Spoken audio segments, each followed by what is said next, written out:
함께 예배하는 모든 분들 가운데 이 말씀의 축복이 함께 하시기를 주님의 이름으로 축원합니다. 이 세상에는 2만 4천 민족이 있다고 이야기를 합니다. 우리 민족도 그 2만 4천 민족 중에 한 민족이지요. 그런데 그 대부분의 민족들 가운데 있는 신관이 있죠. 그런데 그 신관이 어제 아침에 말씀드렸던 것처럼 사람이 신이 될 수 있다는 바로 신관을 가지고 있습니다. 그러니까 사람 중에서 뛰어난 사람, 또 훌륭한 사람, 굉장한 사람, 업적이 큰 사람, 뛰어나게 도덕적인 사람, 뛰어나게 뭔가 능력을 행하는 사람, 이런 사람들은 나중에 이 사람들이 죽으면 신이 된다. 그래서 이들은 죽은 이후에 신의 자리에 앉아 있다, 이렇게 생각한다고 하는 것이죠. 그래서 우리나라 사람들은 우리 조상이 죽으면 앞에다가 이렇게 명패를 붙이지 않습니까? 그러면 그 명패에 보시면 신이라고 그렇게 써져 있어요. 신이. 그러니까 신의 자리에 앉아 있는 분이라는 것이죠. 거기 보면 학생 어쩌고저쩌고 나오잖아요. 근데 이분은 그런 의미는 뭐냐면 이분은 많이 못 배우신 분이심에도 불구하고 이분은 신의 자리에 오르신 분이다, 그런 의미겠죠. 그러니까 누구든지 사람이 죽으면 신의 자리에 오른다. 이게 우리 한국 사람들이 가지고 있는 바로 신관입니다. 일본 사람들은 더할 나위 없지요. 그래서 일본에는 8만 몇 신이 있다고, 그렇게 800만 신이 있다고 그렇게 이야기를 하지 않습니까? 중국도 마찬가지죠. 여러분, 불교의 영향을 받은 나라들, 또 유교의 영향을 받은 나라들은 한결같이 사람이 훌륭하면 신이 될 수 있다. 아니, 사람이 훌륭하지 않더라도 사람이 신이 된다, 이렇게 바로 믿고 있는 사상을 가지고 있다고 하는 것이죠. 그래서 성경 속에서 예수가 신이다, 이 부분에 대해서 크게 저항을 하지 않습니다. 저는 일본 사람들은 예수님 안 믿잖아요. 그럼에도 불구하고 예수님이 하나님이야, 이 부분에 대해서 크게 저항을 하지 않습니다. 그래서 일본의 그 최고의 신, 1등 신이 아마테라스 신 아닙니까? 태양신이죠. 여신이죠. 그런데 예수님을 5번째인가 4번째인가 신으로 그렇게 섬기고 있죠. 그런데 이 지구상에 있는 민족 가운데 유일하게 사람이 신이 된다는 것을 부정하고 저항하는 민족이 있습니다. 그 민족이 어디냐면 유대인들입니다. 그 유대인들은 사람이 하나님이 된다, 그것은 인정할 수 없어요. 왜냐하면 그들은 지금으로부터 보면 4,000년 전부터 바로 그들은 그 중동 지역에서 독특한 신관을 가지고 있었습니다. 4,000년 전에 중동, 그러니까 그 근동 지역이라고 그러죠. 이 유럽적인 관점입니다. 유럽에서 볼 때 가까운 동쪽 있죠. 근동이라고 이야기를 하죠. 그 지역에 있었던 사람들이 신을 믿는데 신을 그들은 다신론을 믿었습니다. 그 전에는 그들은 범신론이었죠. 그런데 범신론이 이렇게 정리되면서 다신론이 나왔죠. 다신론이 나오게 된 이유 중에 하나는 바로 이제 국가가 건립되었기 때문에 그렇습니다. 그래서 국가마다 지역신 또 국가신이 이렇게 바로 만들어지게 된 것이죠. 그러니까 범신론이 없어진 건 아닌데 모든 것이 신이다, 이렇게 믿지만 그 신들의 신, 그러니까 신의 왕이 있다. 근데 그 신의 왕이 누구냐? 그러면 우리나라가 지금 섬기고 있는 이제 그 당시에 이제 바벨론이라면 마르둑 신이죠. 그 신이 최고 신이다. 이렇게 믿는 방식이었지만 오직 유대인만은 하나님은 한 분밖에 계시지 않다. 이 세상에 있는 신들은 신이 아니다. 그것은 인간이 필요에 따라서 만들어진 신이지 바로 신이라고 할 수 없다. 그래서 인간의 욕망이 인간이 이렇게 됐으면 좋겠어 라는 소원 때문에 인간의 욕망이 만들어낸 신들에 불과하다. 그래서 성경의 표현에서 그것을 뭐라고 표현하면 헛것이라고 표현합니다. 헛것입니다. 그것에 불과하다고 생각하는 민족이 바로 세워지게 된 것이죠. 그 민족이 누구냐면 유대인입니다. 아브라함 이후부터 하나님은 유대인들에게 오직 신은 하나님 한 분밖에 계시지 않다 이렇게 가르쳤어요. 그리고 이제 모세부터는 이제 율법으로 그것을 확정했지요. 그래서 나 외에 다른 신을 섬기지 말라는 겁니다. 그리고 내 이름을 망령되이 걸지 말아라 이렇게 표현하면 그 말은 뭐냐면 이 하나님 신이라는 이 호칭을 아무데다 붙이지 말아라. 그건 하나님을 모독하는 거다. 왜냐하면 신은 하나님 한 분밖에 계시지 않는데 뭐 신을 그냥 여기다가 붙이고 저기다가 붙이고 그래서 하나님을 모욕하지 말아라 이렇게 가르칩니다. 그래서 유대인들은 뼛속 깊이 가지고 있는 생각이 뭐냐면 하나님은 하나님이에요. 사람은 사람이에요. 절대 사람이 하나님이 될 수가 없어요. 만약에 하나님이 된다고 하는 자들은 어떻게 하면 율법에 의거해서 돌로 쳐서 죽이는 겁니다. 이것이 유대인들이 가지고 있는 바로 전통이며 종교관이며 율법입니다. 뼛속 깊이 바로 그들 가운데 있다고 하는 것이죠. 그런데 갑자기 예수가 나타나서 내가 하나님이다 이렇게 이야기를 하는 것이죠. 도저히 받아들일 수가 없는 겁니다. 받아들일 수가 없는 것입니다. 그러니까 결국은 예수님을 어떻게 합니까? 십자가에 못 박아 죽여버리는 것이죠. 그 제목이 뭡니까? 신성 모독죄입니다. 인간이 돼가지고 하나님이라고 칭했다는 것이죠. 하나님의 자리를 바로 넘봤다는 것이죠. 하나님을 모욕했다는 거죠. 어떻게 인간이 하나님이 될 수 있느냐?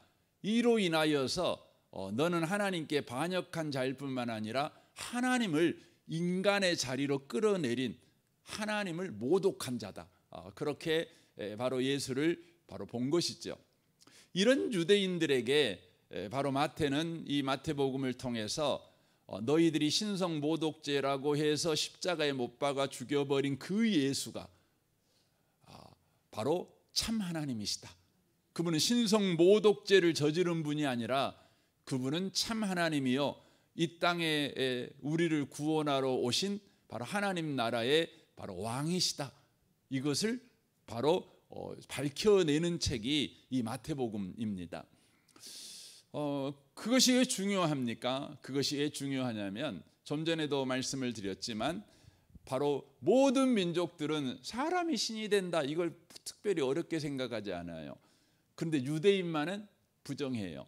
근데 그 유대인들이 바로 예수가 하나님이시다 이 부분에 대하여서 부정할 수 없는 증거가 나오게 된다면 그것은 결국 모든 이 지구촌에 있는 사람들이 예수가 하나님이라는 것을 부정할 수 없는 증거가 되는 것입니다. 부정할 수 없는 증거가 되는 것이죠. 그래서 지금 이렇게 하고 있는 것이죠. 근데 유대인들은 이제 사람이 하나님이라고 주장할 때 그 사람의 말이 맞는지 안 맞는지를 바로 체크하는 기준점이 있습니다. 그 기준점이 뭐냐면 바로 구약의 말씀입니다. 구약의 예언입니다. 신명기 18장 15절에 보면 모세가 이렇게 바로 이스라엘 백성에게 말합니다. 내 하나님 여호와께서 너희 가운데 내 형제 중에서 너를 위하여 나와 같은 선지자 하나를 일으키리니 너희는 그의 말을 들을지니라 라고 바로 선포를 합니다. 하나님께서 너희를 위하여, 그러니까 이스라엘 백성을 구원하기 위해서 모세와 같은 선지자 하나를 일으키겠다 이렇게 말을 하지요. 이 이후부터 이스라엘 백성은 어렵고 위기에 빠졌을 때마다 이 모세의 말을 통해서 하나님이 보내실 바로 구원자를 기다리게 되는 것이죠.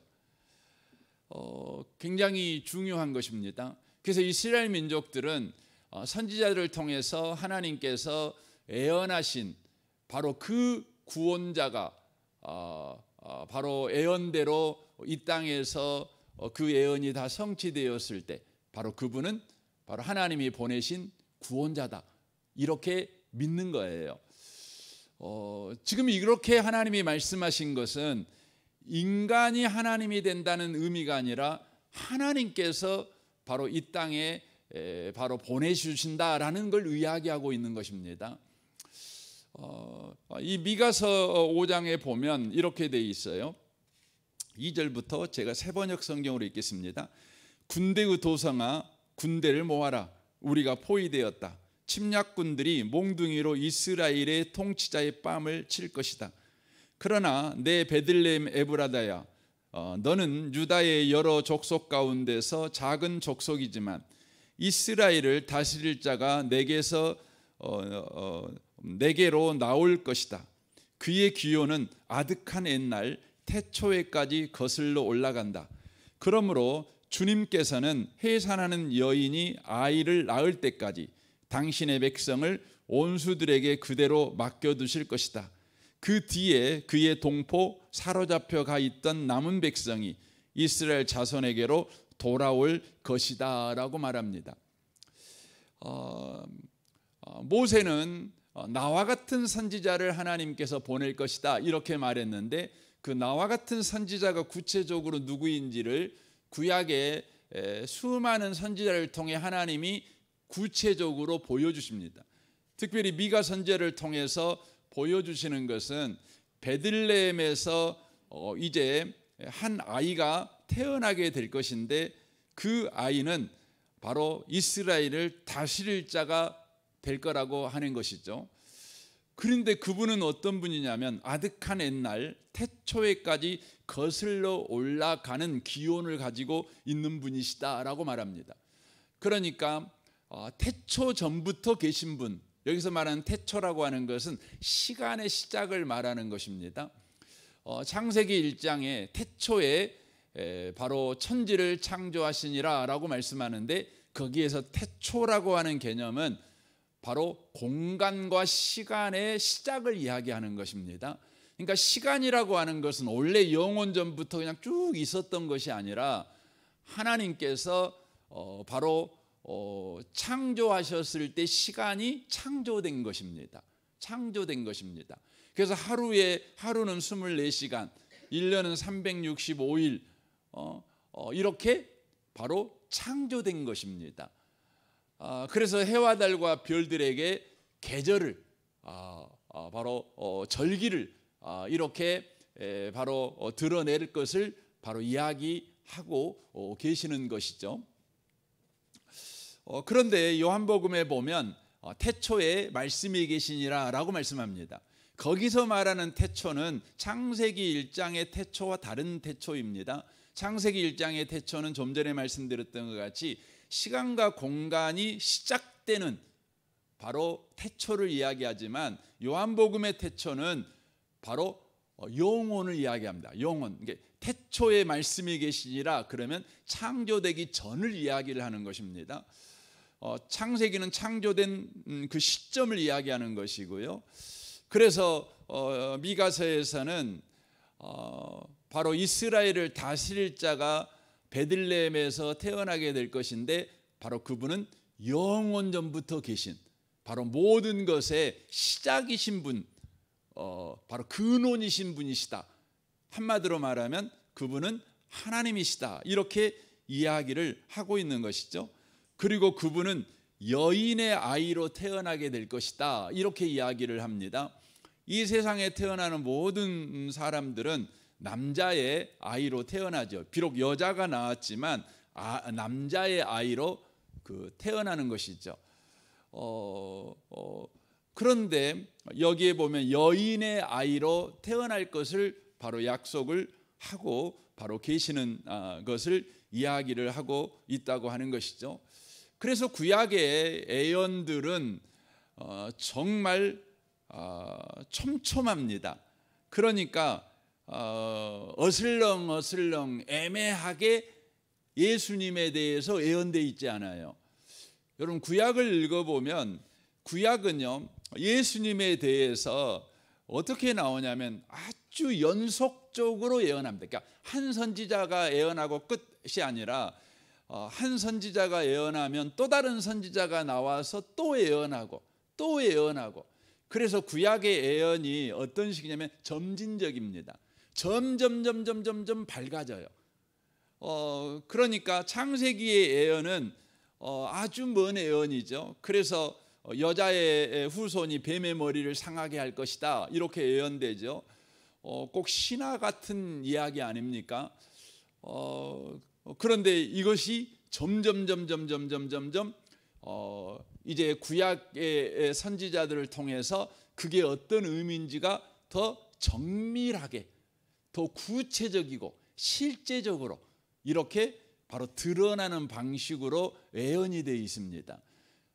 그런데 그 예언이 바로 성취되느냐 안 되느냐, 이것이 유대인들한테는 이분이 바로 하나님이 보내신 그 약속하신 바로 메시아냐, 또 직접적으로 말하면 그분이 바로 메시아로 오신 하나님이냐, 바로 이것을 바로 판정하는 중요한 기준이라는 것입니다. 그래서 마태는 지금 예수님께서 신성모독죄로 십자가에 죽어버리신 분이 아니라 바로 참 하나님이시다, 이것을 드러내기 위해서 이 마태복음 2장에서는 4번이나 연거푸 구약의 예언이 예수님 한 분에게 바로 성취되었다는 것을 바로 이야기를 하는 것입니다. 이로 인하여서 유대인들은 구약의 예언을 통해서 그 예언이 예수님 한 분에게 성취됨으로 말미암아서 바로 예수가 하나님이심을 그들은 부정할 수 없다고 하는 것이죠. 그래서 바울 사도는 복음이 뭐냐 이렇게 질문할 때 복음을 이렇게 정리를 합니다. 로마서 1장 1절에서 이 복음은 하나님이 선지자들을 통하여 그의 아들에 관하여 성경에 미리 약속하신 것이라 이렇게 되어 있어요. 그러니까 복음이 뭐냐? 복음이 예수 그리스도잖아요. 예수가 메시아이시고 예수가 하나님이시다. 이게 복음의 가장 엑기스적인 고백입니다. 근데 그게 뭐냐? 그러면 하나님이 그의 선지자들을 통하여 그의 아들에 관하여 바로 성경에 미리 약속하신 거, 이게 뭐냐면 복음이라는 거예요. 복음이라는 것이죠. 그러니까 여러분과 제가 예수를 믿습니다. 그 예수를 믿는 이유는 내가 기도했더니 기도가 응답돼서 내 예수 믿어. 내가 병이 들었는데 예수 이름으로 병이 나왔어. 그래서 내 병을 고쳐주신 예수님 난 믿을 거야. 여러분 이래서 예수 믿을 수 있습니다. 그러나 저와 여러분이 이제 성경이 요구하는 참된 믿음의 삶을 살아가는 것은 내 병이 예수 이름으로 고쳐졌는데 왜 예수 이름으로 병이 고쳐지느냐, 그 부분에 대한 성경의 대답을 저와 여러분이 바로 듣게 됐을 때, 알게 됐을 때 비로소 저와 여러분이 바로 신실한 신앙을 갖게 됩니다. 내가 왜 예수를 믿게 되었을까? 내가 왜 병에 들었을까? 내 인생이 왜 이렇게 힘들고 어려울까? 그런데 내가 예수를 왜 믿게 되었고 이런 과정들이 왜 내게 일어났을까?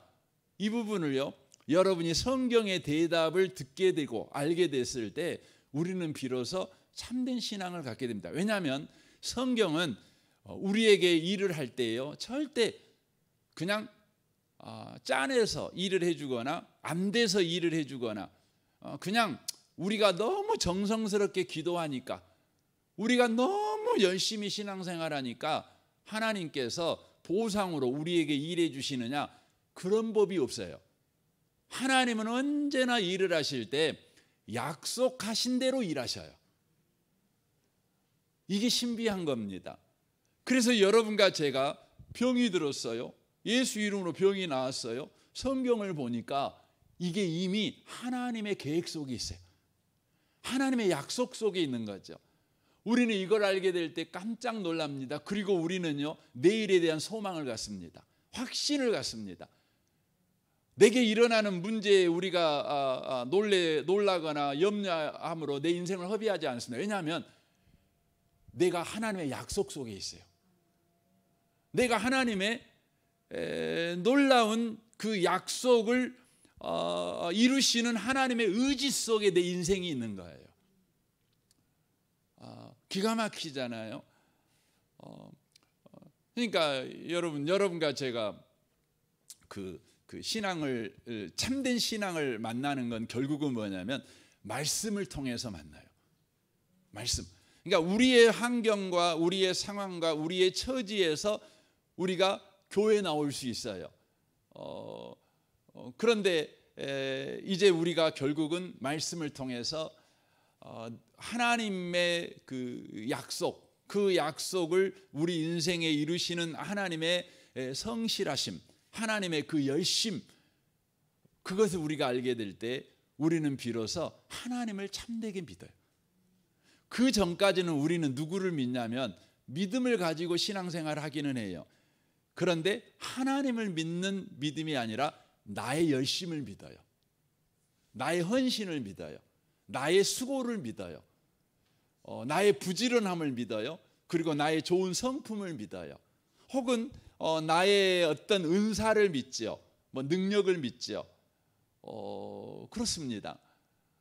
결국은 내가 하나님 믿는다고 신앙생활 한 줄 알았더니 까보니까 나를 믿은 거예요.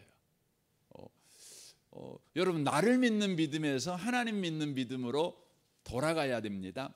이를 위해서는 어떤 것이 필요해요? 성경을 통해서 내 인생에 일어나는 일이 하나님이 약속하셨고 하나님이 친히 그 약속을 이루신 사건이라는 것을 우리가 알 때예요. 지금 이 마태복음에서 예수가 하나님이시다, 이것을 보여주는 방식과 저와 여러분에게 바로 예수가 구원자시고 내가 예수를 믿는 이 은혜 속에 들어온 것이 다 바로 약속하신 것을 하나님이 이루셨기 때문이라는 것을 아는 것과 똑같은 방식입니다. 이 아침에 오신 복 있는 성도 여러분, 오늘 하루를 여러분 살아갈 때에도요, 여러분과 저는요, 내 계획대로 또 내 뜻대로 되는 인생을 살고 있는 게 아니에요. 하나님의 계획 속에서 하나님께서 열심을 다하여 우리에게 하신 약속을 이루시고 있는 그 인생 속에 저와 여러분이 살고 있다는 것입니다. 그래서 여러분, 그냥 우리가 인간이라 짜증날 수 있잖아요. 근데 너무 오래 짜증내지는 마세요. 성경에서는 그래서 하루 넘기지 말아라. 너 분노하더라도 해지기 전에는 그거 해결해, 그럽니다. 그러니까 여러분, 하나님은 우리가 성질 내고 사는 것을 이해하셔요. 그러나 계속 사는 걸 원하지 않아요. 왜냐하면 우리는 하나님 안에 있는 사람이니까. 오늘 또 이 신비한 인생이 우리 인생임을 알고 그렇게 하루를 살아가시는 저와 여러분 되시기를 주님의 이름으로 축원합니다. 아멘. 우리 같이 기도하겠습니다. 오늘 말씀을 생각하며 이 아침에 기도했으면 좋겠습니다. 여러분 자신과 가정과 또 여러분의 직장생활, 또 성도들을 위해서 중보해 주십시오. 우리 아동부, 우리 윤상희 전사님과 교사 순장들, 아이들을 한 명 한 명을 위해 기도해 주십시오. 우리 승참마을 장로님과 순장 순원들을 위해 기도해 주십시오. 우리 필리핀 단기 선교를 위해서 기도해 주시고 이 나라 이 민족 북한과 열방과 우리 선교사님들을 위해서 기도해 주십시오. 여러분 특별히 이 시간에는 제가 영국을 위해서 여러분 기도해 달라고 부탁하고 싶습니다. 영국은 우리가 장로교잖아요. 장로교가 시작된 곳이 스코틀랜드 영국입니다. 영국에서 또 청교도 신앙이 나왔습니다. 그러니까 영국이라는 곳은 참 그 기독교 신앙으로 그 나라가 그냥 해적질하던 사람들이 그 잔인한 사람들이 신사의 나라가 된 나라입니다. 그런데 그 나라가 하나님을 버리고 있습니다. 지금 이 영국은 어느 정도냐면 그 인구의 3분의 1이 그 가난의 극빈자에 지금 처해 있습니다. 어린아이 약 400만 정도가 그 하루 한 끼도 먹기 어려운 그런 그 처지에 놓여 있습니다. 영국이 지금 그럽니다. 여러분 제가 이런 말을 할 때 아이고 뭐 영국이 그럽니까? 우리보다 훨씬 잘 사는 나라 사람인 줄 알았잖아요. 안 그럽니다. 영국 정말 요즘 어렵습니다. 답이 없어요. 여러분 계속 그 수상을 바꿨어요. 총리를 막 바꿨어요. 계속 바꿨어요. 근데도 답이 없어요. 답이 없어요. 그런데 영국에 지금 일어나고 있는 일이 있는데 그게 뭐냐면 주님께 돌아오는 일이 일어나고 있어요. 영국에 가난이 지금 일어나고 있거든요. 근데 가난은 하나님이 돌아오라는 신호로 쓰시는 방식입니다. 가난, 기근, 뭐 질병, 전부 다 전쟁 다 그렇습니다. 여러분 영국 교회가 회복되도록 자신이 그리스도인이라고 말하는 사람들이 영국에는 뭐 거의 대다수죠. 근데 명목상 그리스도인들입니다. 주님, 저 영국 교회가 영국의 그리스도인들이 주님께 돌아오게 하시고 저 영국이 다시 한번 예수님 때문에 그 나라가 회복되도록 주여 영국을 축복하십시오. 여러분 영국을 위해서 한번 더 기도해 주시면 좋겠습니다. 오늘 수요일입니다. 수요 예배를 위해서 여러분 또 기도해 주십시오. 날씨가 너무 덥습니다. 더운 날씨 가운데서 일하는 모든 분들에게 주의 은혜가 특별하게 임하도록 또 여러분 기도해 주십시오. 우리 좋으신 주님께 통성으로 구하겠습니다. 기도하겠습니다. 오 하나님 아버지 감사합니다.